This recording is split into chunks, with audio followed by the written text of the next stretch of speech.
Hello students, कैसे हो आप सब। Today we come up with another video of this particular chapter number 16, electric current and its chemical effects. So हमने इस chapter को पिछली वीडियो में शुरू किया था। सो आपने अगर वो वीडियो चेकआउट नहीं की है, so first of all go through that video first, क्योंकि हमने जो उसकी शुरुआत है, स्टार्टिंग है, वो अच्छे से कंप्लीट की थी, डिस्कस की थी। और जिस भी बच्चे ने अभी तक चैनल को सब्सक्राइब नहीं किया है तो फटाफट से चैनल को सब्सक्राइब कर ले, ताकि आने वाली वीडियोस को आप मिस आउट ना करें। आज हम पढ़ने वाले हैं कि एप्लीकेशन से शुरू करेंगे। हमने पिछली वीडियो में कवर किया था कि केमिकल इफेक्ट्स ऑफ करंट क्या होता है, ठीक है, उसके कॉजेज़ क्या होते हैं, कैसे वो होता है। आज हम डिस्कस करने वाले हैं एप्लीकेशंस। एप्लीकेशंस को हम डिस्कस करते हैं। केमिकल इफेक्ट्स ऑफ करंट की कुछ एप्लीकेशंस होती हैं, उनको हमने कुछ एनलिस्ट किया है। एक्सट्रैक्शन होता है मेटल्स का फ्रॉम ओर्स। सर्टेन मेटल्स हैं जो एक्सट्रैक्ट किए जाते हैं उनके ओर से bye the process of electrolysis. जैसे कि मेटल्स जैसे कि अल्यूमिनियम, सोडियम, पोटाशियम, कैल्शियम, ये सारे एक्सट्रैक्ट किए जाते हैं इस मेथड के थ्रू। सेकंड है इलेक्ट्रो रिफाइनिंग ऑफ मेटल्स। ये एक ऐसा प्रोसेस है जिसमें हम ऑब्टेन करते हैं प्योर मैटर को from the impure one by the process of electrolysis ही होता है। इस प्रोसेस में भी इसमें क्या होगा, इलेक्ट्रो रिफाइनिंग होती है कॉपर की, जिसमें प्योर कॉपर रोड को हम बनाते हैं कैथोड और इम्प्योर कॉपर रोड को हम एनोड कहते हैं। विद कॉपर सल्फेट सॉल्यूशन उसको हम इलेक्ट्रोलाइट लेते हैं, तभी इसकी इलेक्ट्रोलिसिस की जाती है। Next is electroplating. ये एक ऐसा प्रोसेस है जिसमें डिपॉजिट होती हैं thin layer of any desired metal another material के ऊपर by the passage of electric current.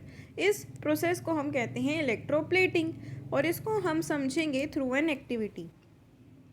दो कंडक्टिंग प्लेट्स ली आपने, एक जिंक की लेनी है, दूसरी कॉपर की लेनी है। बाद में डिस्टिल्ड वाटर लेना है क्लीन और ड्राई बीकर के अंदर। उन दोनों के अंदर डिज़ोल्व करना है 2 table spoon full of copper sulphate in it. Few drops of dilute sulphuric acid डालेंगे आप उसके अंदर, ताकि वो कंडक्टिव ज़्यादा बन सके। उसको कनेक्ट करेंगे कॉपर इलेक्ट्रोड को पॉजिटिव टर्मिनल से और जिंक इलेक्ट्रोड को negative terminal of the battery से। उसके अंदर स्टेडी करंट पास होने देंगे 20 to 30 मिनट्स के लिए। अब आपको carefully take out the plates from the solution. आप क्या ऑब्जर्व करोगे कि उसके अंदर क्या आप एक कोटिंग देखोगे on on one of the plates. तो आप देखोगे कि एक रेडिश कॉपर कोटिंग होंगी जिंक प्लेट के ऊपर, जो कि negative terminal of the battery से कनेक्टेड थी। ये ऐसा कॉपर ही है जो कॉपर सल्फेट सॉल्यूशन से डिपॉजिट हो गया जिंक इलेक्ट्रोड के ऊपर। इस प्रोसेस को हम कहेंगे डिपॉजिटिंग अ थिन लेयर और coating of any desired metal on another metallic object, जिसके अंदर हम इलेक्ट्रिक करंट को पास करते हैं। उस प्रोसेस को इलेक्ट्रोप्लेटिंग कहा जाता है। ये हमारा डायग्राम है इलेक्ट्रोलिसिस का।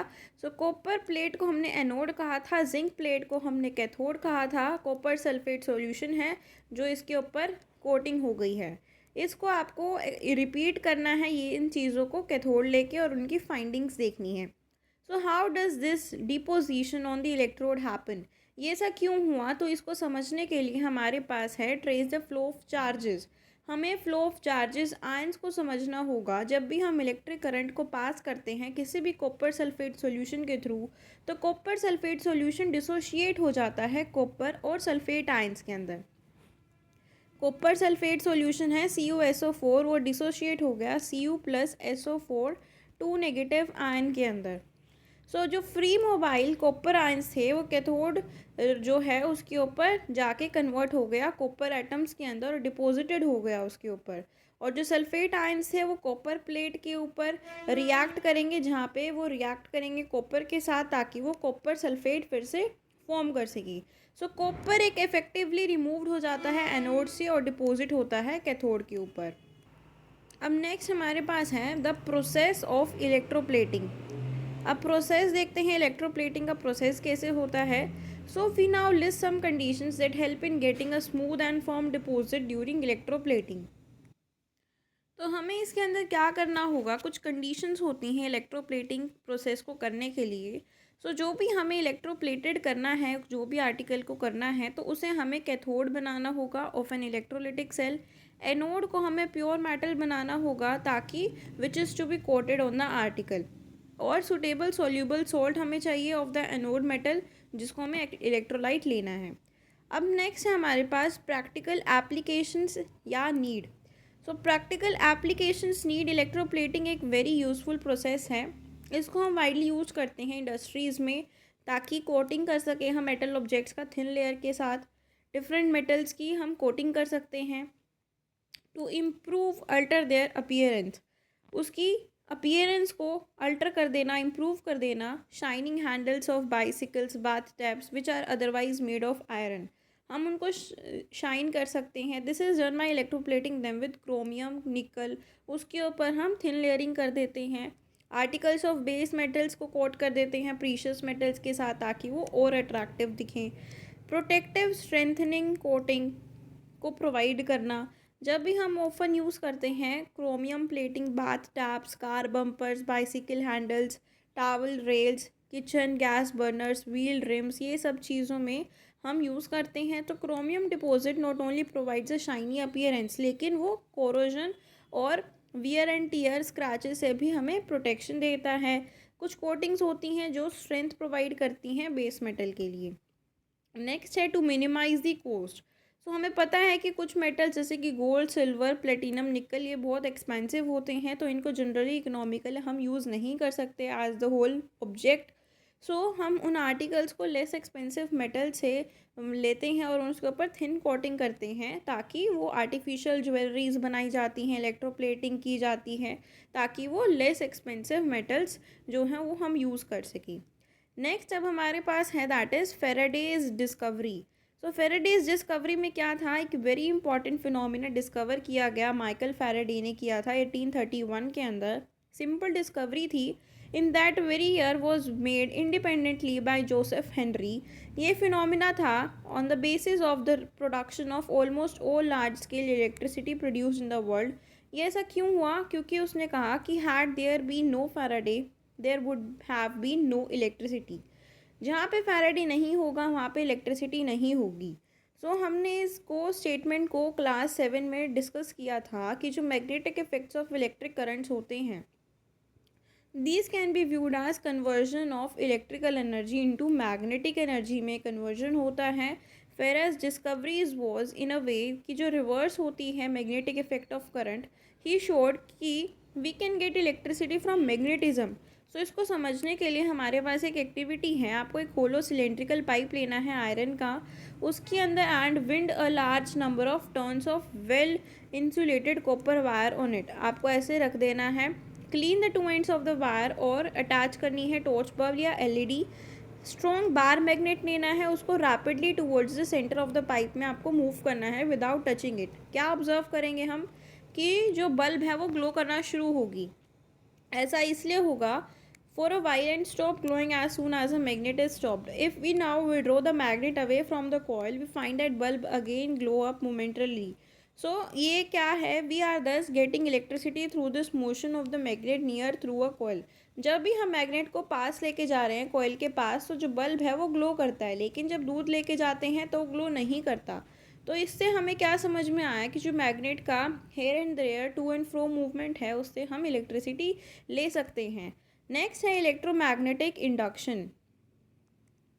इलेक्ट्रोमैग्नेटिक इंडक्शन क्या है, एक ऐसा फिनोमिना जिसमें इलेक्ट्रिक करंट को हम जनरेट करते हैं बाय चेंजिंग मैग्नेटिक फील्ड, उसी को हम कहते हैं इलेक्ट्रोमैग्नेटिक इंडक्शन। और ये डिस्कवरी अंडरस्टैंडिंग किसने दी थी, is based on the series of experiments जो फैराडे ने और हेनरी ने दी थी। उनकी एक्सपेरिमेंटल ऑब्जर्वेशंस थी कि जब रिलेटिव मोशन होगा मैग्नेट और कॉइल के बीच में, so that is a part of an electric circuit, current flow करेगा कॉइल के अंदर। सेकंड क्या थी कि जो फ्लो ऑफ करंट स्टॉप होगा as soon as the magnet and the coil are at rest with respect to each other. जब magnet और कॉइल रेस्ट स्टेज पे होंगे तो करंट स्टॉप हो जाएगा। जितनी ज़्यादा रिलेटिव मोशन होगी बिटवीन द मैग्नेट और कॉइल में, तो मोर करंट फ्लो करेगा कॉइल के अंदर।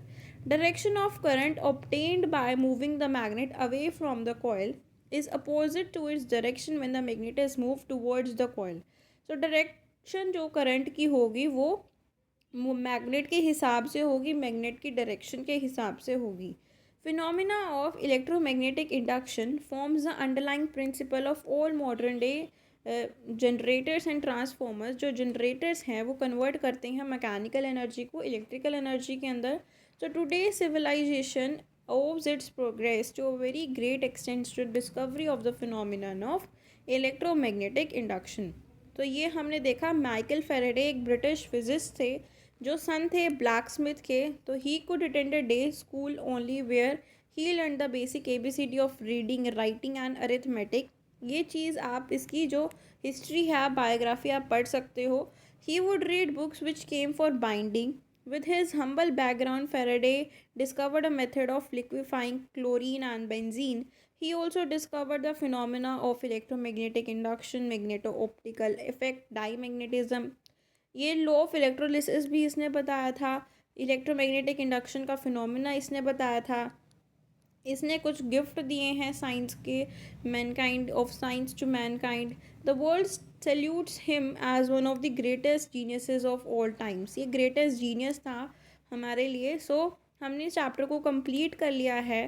So if you like my videos please you like. आपको क्या करना है, चैनल को लाइक करना है, शेयर करना है जितना ज़्यादा आप कर सकते हैं, कमेंट करना है, वीडियो को शेयर करना है, लाइक करना है, and most importantly you have to subscribe my YouTube channel if you didn't watch my videos. And if you didn't watch yet my YouTube channel please subscribe to my YouTube channel so that my upcoming videos you can't miss out. So thank you so much and stay tuned for the next video.